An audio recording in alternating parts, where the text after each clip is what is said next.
2026-এর ভোটের আগেই কি তৃণমূলের অন্দরে বড় রদবদল? ইঙ্গিত অভিষেকের লোকসভা নির্বাচনের ফলাফল প্রকাশের পর থেকেই তৃণমূল কংগ্রেসের অন্দরে বহু প্রতীক্ষিত সাংগঠনিক রদবদল নিয়ে জল্পনা তুঙ্গে। অবশেষে এই পরিবর্তনের সময় ঘনিয়ে এসেছে বলে জোরালো ইঙ্গিত মিলেছে।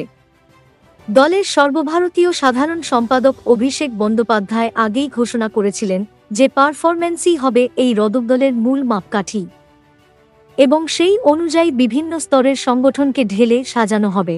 গত বছর 21 জুলাইয়ের মঞ্চ থেকেই অভিষেক প্রথমবার লোকসভা ভোটের ফলাফল এবং অন্যান্য পারফরম্যান্সের নিরিখে সংগঠনে পরিবর্তনের আভাস দিয়েছিলেন। এরপর গত সেপ্টেম্বরে তিনি এই রদবদলের একটি খসড়া প্রস্তাব দলনেত্রী মমতা বন্দ্যোপাধ্যায়ের কাছে জমাও দেন।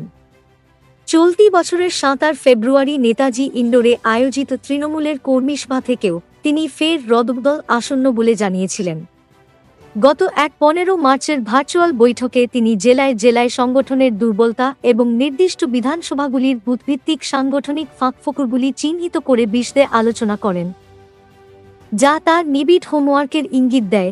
বিভিন্ন কারণে বিগত 5 মাসে এই রদবদলের প্রক্রিয়া কয়েকবার পিছিয়ে গেলেও অভিষেক বন্দ্যোপাধ্যায় বারবার স্পষ্ট করেছেন যে সঠিক সময়েই এই পরিবর্তন হবে এবং তা হবে সম্পূর্ণভাবে পারফরম্যান্সের ভিত্তিতেই।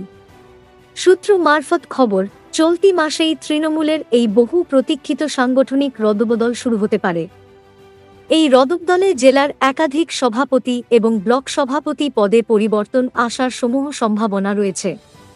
সম্প্রতি প্রায় 4000 কর্মীকে নিয়ে একটি বৈঠকে অভিষেক স্পষ্টভাবে জানিয়ে দিয়েছেন যে শীঘ্রই জেলা ও ব্লক স্তরে এই পরিবর্তন আনা হবে এবং সেখানে ভালো কাজই হবে শেষ কথা। লোকসভা নির্বাচনের পর দলনেত্রীর কাছে জমা দেওয়া তার রিপোর্টেও তিনি সাংগঠনিক পারফরম্যান্সের উপরই সবচেয়ে বেশি গুরুত্ব দিয়েছিলেন। এই সাংগঠনিক প্রস্তুতির মধ্যেই অভিষেক দল পরিচালনায় একটি নতুন আইপ্যাকের, প্রশান্ত কিশোরের আইপ্যাক নয়, ভূমিকা নিয়েও কথা বলেছেন। তিনি জানান এই সংস্থা ভুতুড়ে ভোট চিহ্নিত করার পাশাপাশি কর্মীদের প্রশিক্ষণের কাজও করবে। একই সঙ্গে তিনি আইপ্যাকের নাম করে কোনো আপত্তিকর কাজ বা ফোন এলে তা জানানোর জন্য একটি নির্দিষ্ট ফোন নম্বরও দিয়েছেন এবং স্পষ্ট করে বলেছেন যে আইপ্যাকের কোনো